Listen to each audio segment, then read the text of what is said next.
For months, something felt off. Caitlin Clark was everywhere, on highlight reels, on sports debates, on social media timelines. Yet when fans went looking for her Nike gear, there was nothing. No signature drop. No logo reveal. No real merch to match the moment she was having. Just silence. And that silence didn't go unnoticed. Fans started asking questions. Not loudly at first, but enough to be felt. Why hadn't Nike moved yet? How could the biggest sports brand in the world sign the most talked about athlete in basketball, and then do nothing? Some thought Nike was being cautious. Others wondered if executives had underestimated just how massive her reach really was. Every week that passed only added fuel. Clips of Clark breaking records spread faster than the merch meant to celebrate them. Meanwhile, online forums and comment sections filled with the same thought. When is Nike finally going to pull the trigger? The anticipation turned into pressure.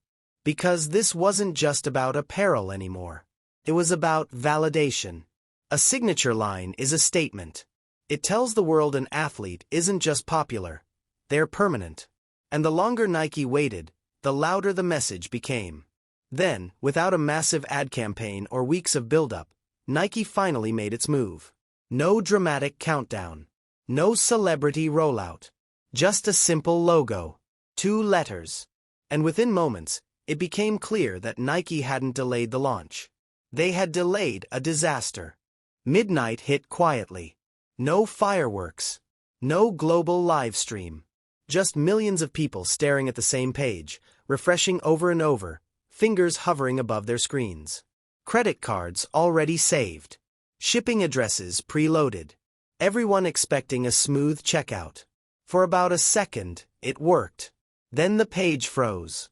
Error messages started flashing. Carts emptied themselves. The Nike app stopped responding. Some fans got kicked out of checkout entirely. Others couldn't even load the product page. Within seconds, confusion turned into panic. People thought it was their Wi-Fi. Then they checked social media. And that's when reality set in. Screenshots flooded timelines showing the same errors, the same crashes, the same spinning load icons. Nike's website, built to handle billions in annual sales, was folding under the weight of one product launch. A $40 t-shirt. Behind the scenes, alarms were going off. Traffic was spiking at levels usually reserved for global sneaker drops or championship moments. Only this time, there was no warning. No slow build-up. Just a tidal wave of demand crashing into Nike's servers all at once. And the craziest part? This wasn't happening over minutes. It was happening in seconds. By the time Nike's system started failing, the demand had already proven something unmistakable. This wasn't curiosity, and it wasn't hype. This was urgency. Fans weren't browsing. They were buying, or at least trying to. Some managed to slip through. Others got blocked out entirely. And as frustration spread, one thought kept repeating across the internet. If this is happening now, what do the numbers actually look like? Because whatever Nike expected that night, it was already clear they hadn't expected this. The first internal reports didn't even sound real. Within the opening moments of the launch, Nike's site was being hit by traffic levels most brands never see in a lifetime. Millions of visits were logged almost instantly, stacking up faster than the system could process them. For context, some major websites don't see this kind of attention in an entire year. And yet, it was happening in under a minute. Orders were still going through, not many, but enough to paint a terrifying picture. Hundreds of thousands of transactions began clearing before the platform completely gave out. Each one small on its own, but together? It added up at a speed that forced executives to stop and stare. This was a t-shirt. No tech. No limited edition sneakers. No premium pricing. Just a clean design tied to one name. And still, the revenue was climbing into the tens of millions almost immediately. That's when comparisons started getting whispered internally. LeBron's first signature launches didn't move this fast. Jordan retros, even at their peak, rarely caused this kind of system-wide collapse on day one. Those drops were built on decades of mythology. This was built on momentum, and momentum alone. The realization hit hard. Nike hadn't miscalculated demand by a little. They had misread the scale entirely. What they thought would be a strong debut was turning into a once-in-a-generation surge, unfolding in real time while their infrastructure struggled to keep up. And as fans refreshed their screens in frustration, another group was watching very closely. Because while everyday buyers were getting locked out, someone else was finding ways in. While most fans were staring at frozen screens, a smaller group was having a very different experience. They weren't refreshing manually. They weren't waiting patiently. And they definitely weren't surprised. Bots went to work the second the product page went live. Automated checkouts fired faster than any human could react, snapping up inventory in bulk while regular buyers kept getting error messages. Some accounts secured dozens, even hundreds of shirts in minutes. And almost immediately, the listings appeared. StockX, eBay, private resale groups. Prices jumped from $40 to $200, then $3, then $5. The markup wasn't subtle. It was aggressive. What was meant to be accessible merch suddenly felt untouchable. Resellers bragged openly. Screenshots circulated showing single-night profits that rivaled major sneaker flips. One reseller reportedly cleared tens of thousands of dollars before most fans even realized what had happened. The shirt wasn't just selling, it was trading like a commodity. And that's when anger kicked in. Fans weren't mad at Caitlin Clark. They weren't even mad at the logo. They were mad that something meant to celebrate her moment was being hijacked in real time. Comment sections filled with the same complaints. How did Nike let this happen? Why was it easier for bots than actual supporters? If you've ever tried to grab a hyped drop and came away empty-handed, you already know that feeling. And if stories like this keep popping up in your feed, that's probably why. Moments like this aren't rare anymore, and there's a lot more behind them than brands want to admit. Because as heated as things felt in the US, this was only the beginning. What happened next proved this wasn't a local problem at all. Just as things started cooling down in the US, the same nightmare began replaying overseas. When the drop opened in Europe, the pattern was instantly familiar. Traffic surged. Pages stalled. Checkout screens failed.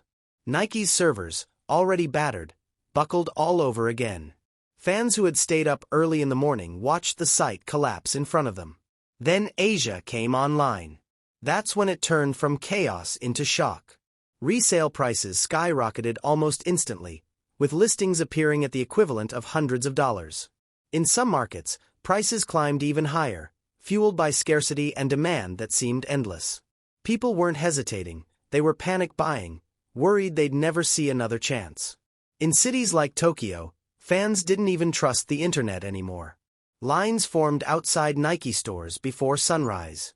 People camped out, hoping physical locations would succeed where the digital launch failed.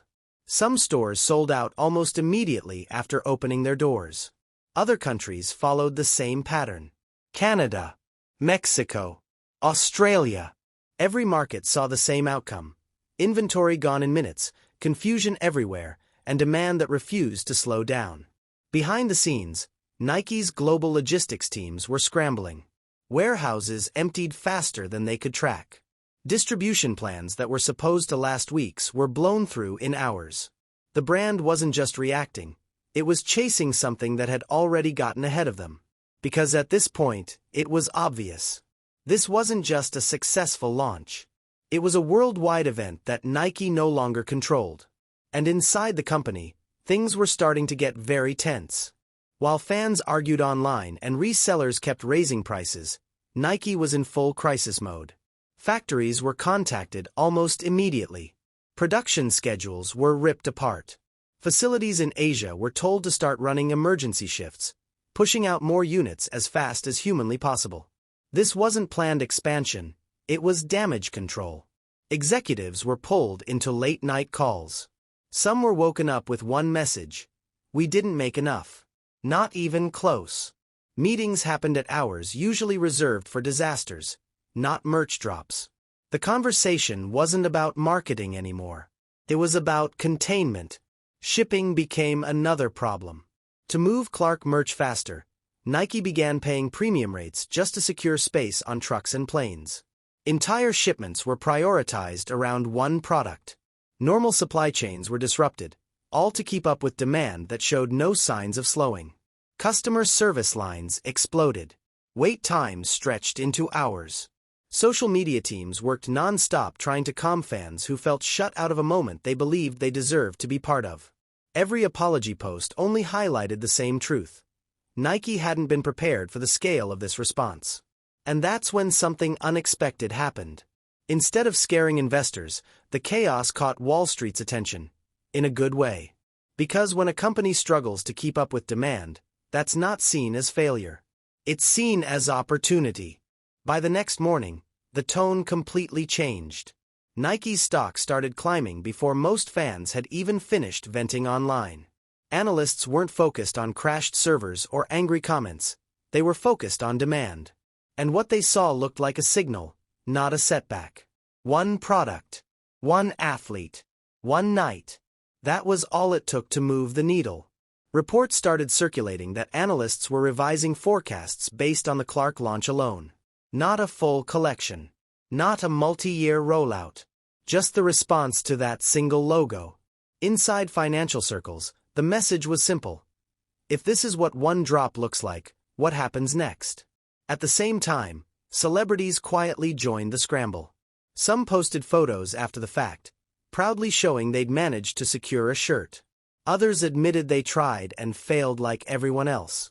The posts spread fast, pulling in audiences that had never watched a single WNBA game but suddenly wanted to know what all the noise was about. Then came the viral moments. Videos of fans breaking down after missing the drop exploded across TikTok and Instagram.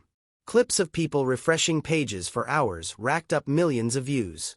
What started as frustration turned into something else entirely. Visibility. The logo wasn't just rare anymore. It was symbolic. Fashion outlets picked it up next. Not sports blogs. Not highlight pages. Fashion platforms. The shirt was being styled, analyzed, and talked about like a luxury item. A piece of streetwear. A signal.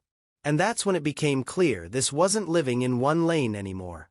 It had crossed over. What Nike accidentally created wasn't just demand. It was a cultural moment that forced everyone to pay attention. Fans, critics, athletes, brands. Nobody could ignore it now. And for some people watching closely, that success raised an uncomfortable question. Because if one athlete could do all of this, what did that say about everyone else? As the numbers kept climbing, the conversation started changing. At first, everyone framed it as celebration. A win for women's basketball.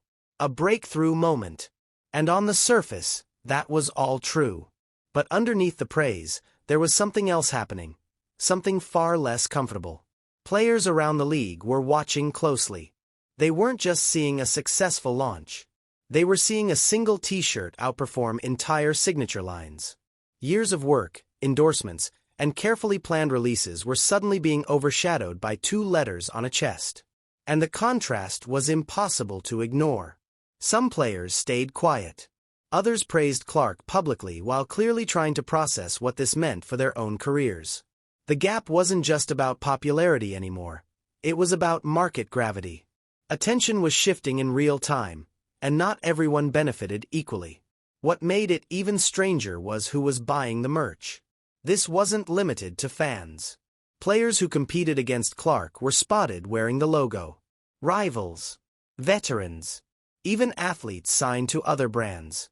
It crossed lines that usually don't get crossed, especially in a league where brand loyalty is taken seriously. That's when the whispers started. Was this healthy for the sport? Was it fair? And why did it feel like the entire ecosystem was bending around one name? None of those questions had clean answers.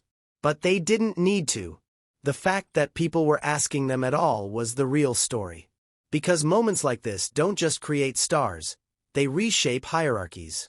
And the biggest shift hadn't even fully revealed itself yet. Because the deeper this went, the clearer it became. This wasn't just changing merch sales. It was changing expectations. By the time the dust started settling, one thing was impossible to deny. This wasn't a merch story anymore. Nike didn't just sell a product. They triggered a shift.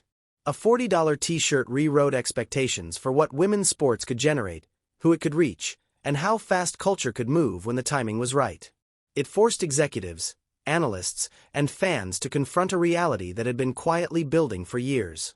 The demand didn't come from one place. It came from everywhere. From die-hard basketball fans who had followed Caitlin Clark since college. From casual viewers who didn't even watch full games but felt pulled into the moment. From people who didn't care about the WNBA at all, until suddenly, they did. That's what made this different. It wasn't manufactured hype. It was organic momentum finally given a release. And Nike, they learned something the hard way. You can study trends, run projections, and model demand all you want. But when culture decides to move, it doesn't wait for permission. It doesn't slow down for logistics. And it definitely doesn't care if your servers are ready. The CC logo became more than branding. It became a signal. A marker of where sports, fashion, and attention are headed next. Not someday. Not eventually. Now. The real question isn't whether this moment was big. It's whether anyone else is prepared for the next one. Because if a single drop can shake an industry like this, the future isn't just changing, it's accelerating. And if you're watching this unfold in real time, paying attention matters. Stories like this don't come from nowhere, and they don't end where people expect them to. If you want to stay ahead of the moments that reshape sports, culture, and business before everyone else catches up, make sure you're part of the conversation. Hit like if this surprised you. Drop a comment with your take. Was Nike ready, or did they get lucky? And subscribe for more deep dives like this, because the next shift is already building.